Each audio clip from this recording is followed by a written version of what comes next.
finishes off in style. दोस्तों, New Zealand के खिलाफ सीरीज शुरू होने से पहले भारत को वर्ल्ड टेस्ट चैंपियनशिप के फाइनल में पहुंचने के लिए 4 जीत की आवश्यकता थी।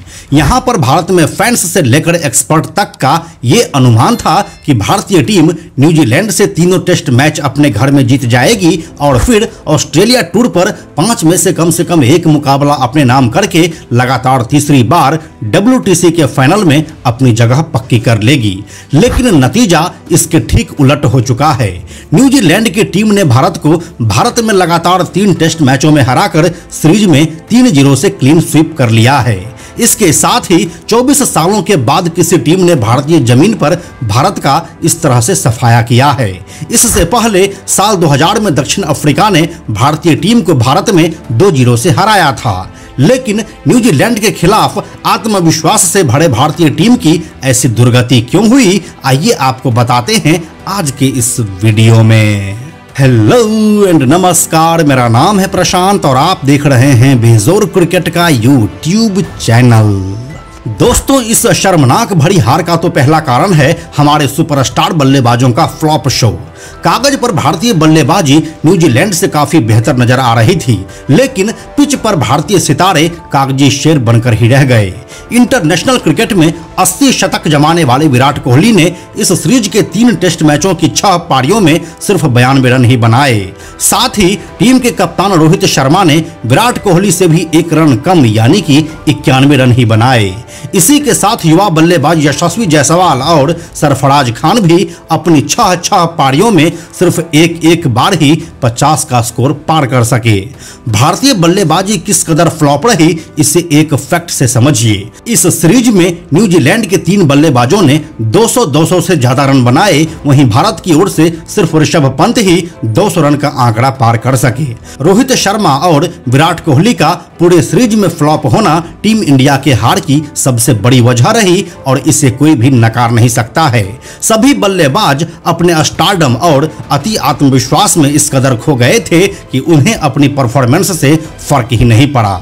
इस हार की दूसरी सबसे बड़ी वजह है न्यूजीलैंड के लेफ्ट आर्म स्पिनर्स। इस सीरीज में न्यूजीलैंड के लेफ्ट आर्म स्पिनर्स भारतीय बल्लेबाजों पर खासा भारी पड़े। बेंगलुरु में पहला टेस्ट हारने के बाद भारतीय टीम मैनेजमेंट ने स्पिन फ्रेंडली पिच बनवाने का फैसला किया, लेकिन सीरीज की हार नहीं टाल सकी। ओवरऑल सीरीज में एजाज पटेल ने 15 और मिचेल सेंटनर ने 13 विकेट लिए। पुणे टेस्ट में मिचेल सेंटनर और मुंबई टेस्ट में एजाज पटेल ने भारतीय बल्लेबाजों को पूरी तरह से बेअसर साबित कर दिया। मिचेल सेंटनर ने पुणे में कुल 13 विकेट झटके, जबकि एजाज पटेल ने मुंबई टेस्ट में 11 विकेट निकाले। उन्हें पुणे और बेंगलुरु में भी 2-2 विकेट्स मिले थे। इन दोनों ही गेंदबाजों को कोई भी भारतीय बल्लेबाज सही से खेल नहीं सका, जिसका नतीजा आज हमारे सामने है। इस हार की तीसरी सबसे बड़ी वजह रविचंद्रन अश्विन का फेल होना भी रहा।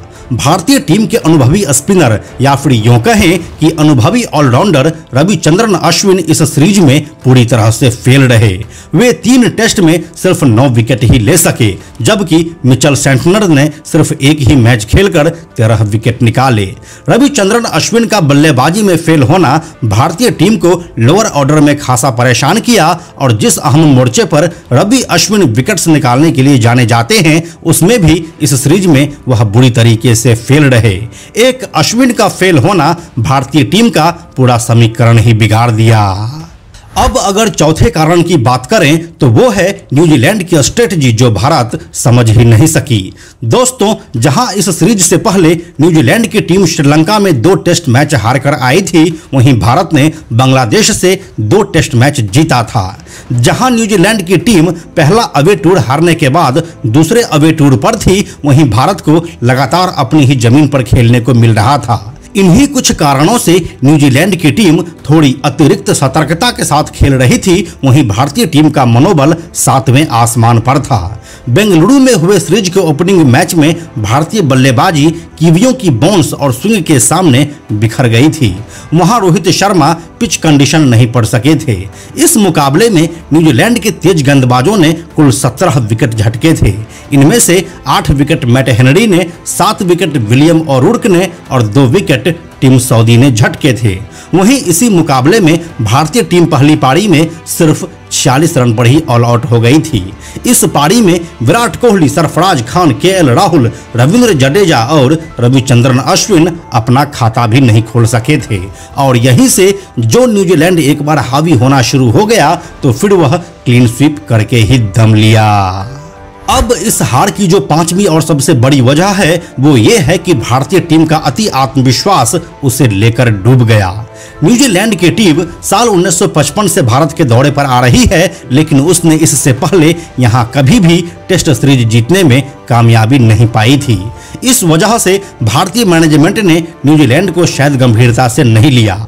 भारतीय फैन और एक्सपर्ट के साथ शायद टीम और मैनेजमेंट भी यह मान बैठे थे कि न्यूजीलैंड से सीरीज जीतना भारत के लिए केक वॉक साबित होगा, लेकिन हुआ इसका उल्टा और इस तरह से भारत अपनी लाज भी नहीं बचा पाया।